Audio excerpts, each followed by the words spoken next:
కాంగ్రెస్ నేత రాహుల్ గాంధీ చేసిన శక్తి వ్యాఖ్యలపై ఇవాళ ప్రధాని మోదీ కౌంటర్ ఇచ్చారు. ఎవరైనా శక్తి విమానాన్ని కోరుతారా అని ఆయన ప్రశ్నించారు.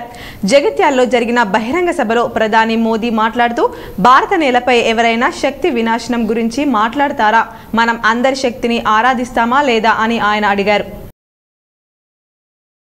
రాష్ట్ర వ్యాప్తంగా 10వ తరగతి పరీక్షలు ప్రారంభమయ్యాయి. పరీక్ష ప్రారంభమైన 5 నిమిషాల వరకు ఆలస్యంగా వచ్చిన విద్యార్థులను అధికారులు అనుమతించారు.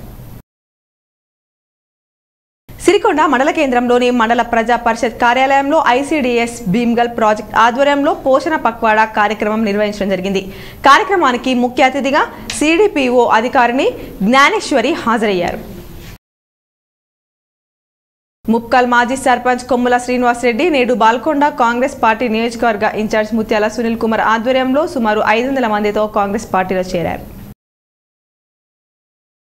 నందిపేటలో ఆర్మూర్ కాంగ్రెస్ నియోజకవర్గం ఇన్ఛార్జ్ వినయ్ రెడ్డి ఆధ్వర్యంలో బీఆర్ఎస్ నాయకులు కాంగ్రెస్ లో చేరారు.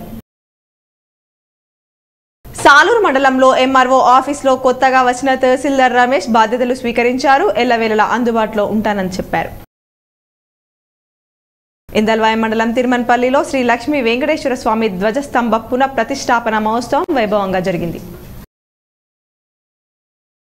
నందిపేట మండల కేంద్రంలో వెల్మల్ తల్వేద గ్రామాల్లో కాంగ్రెస్ నాయకులు కార్యకర్తలతో ఆర్మూర్ నియోజకవర్గం ఇన్ఛార్జ్ ప్రొద్దుటూరి వినయ్ కుమార్ రెడ్డి సమావేశమయ్యారు.